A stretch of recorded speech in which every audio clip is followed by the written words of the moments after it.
না না আমার ছেলে কোনো আন্দোলন, আমরা কোনো আন্দোলন বুঝি না। আমরা ইনকাম করতে পারলে খাই, ঢাকার তেল ঢাকাই। হ্যাঁ আমার নিরপরাধ ছেলে, আমার ছেলের মামলা হয় নাই। এই ছেলে ওইখান দিয়ে নিয়ে এসে এখন আমার একটা কোনো খোঁজও দেয় না যে ছেলে কোথায় আছে, কি করছে না করছে। আমার ছেলে আইছিল এই ঢাকাতে রুগী দেখতে, ওই হেল্প এইড হসপিটাল থেকে হ্যাঁ ডিবিতে নিয়ে আসছে। আর এই যে রুগী দেখতেছে ওই রুগীর ধরে বরিশালে নিয়ে গেছে।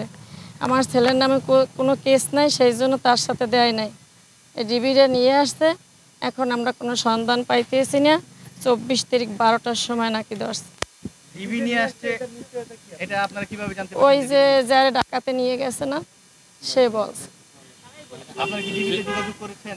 না পারিনি যোগাযোগ করতে। যোগাযোগ করার কোনো চেষ্টা করেছেন? চেষ্টা করতে আসি, আনতে পারতে আসি। কি বলে তারা, কি বলে? এখন ওখানে ঢুকতেই পারিনি, আমরা হপায় আইসি এই বরিশাল দিয়ে। মোর বাড়ি আমার বরিশাল রূপতলি। ছেলে কি করে? আমার ছেলে মুদির দোকান চালায়। ধরছে হেল্প এইড হসপিটাল থেকে বাসাবো। হসপিটালে কি জন্য গিয়েছে? হসপিটালে আইছিল ওই রুগী দেখতে। আপনার রিলেটিভ কেউ কে দেখতে আসছিল? হ্যাঁ। না না না, আমরা রাজনীতির সাথে আমরা ইনকাম করে ওই ছেলে আমরা খাই। আমার ওই ছেলের একটা বাচ্চা আছে, 17 মাসের বউ আছে, আরো আমার ভাই বোলা আছে ছোট ছোট। না আমার ছেলের আব্বা মারা গেছে এই 3 বছর। না না আমার ছেলে কোনো আন্দোলন, আমরা কোনো আন্দোলন বুঝি না। আমরা ইনকাম করতে পারলে খাই, ঢাকার তেল ঢাকাই।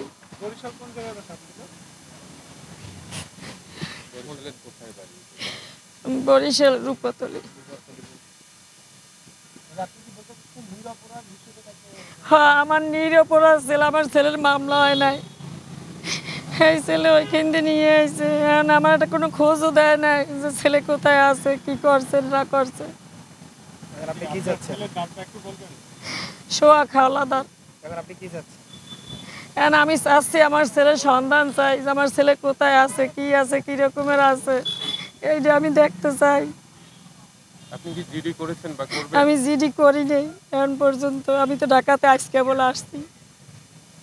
সংশ্লিষ্ট থানা যেগুলো আছে এগুলোতে যোগাযোগ করেছেন নাকি শুধু ডিবিতেই আছে? বরিশালে যোগাযোগ করছি অনেক জায়গায়।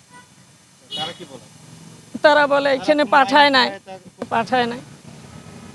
ওই লোকেরে পাঠাইছে, যে রুগী হ্যারে পাঠাইছে বরিশালে।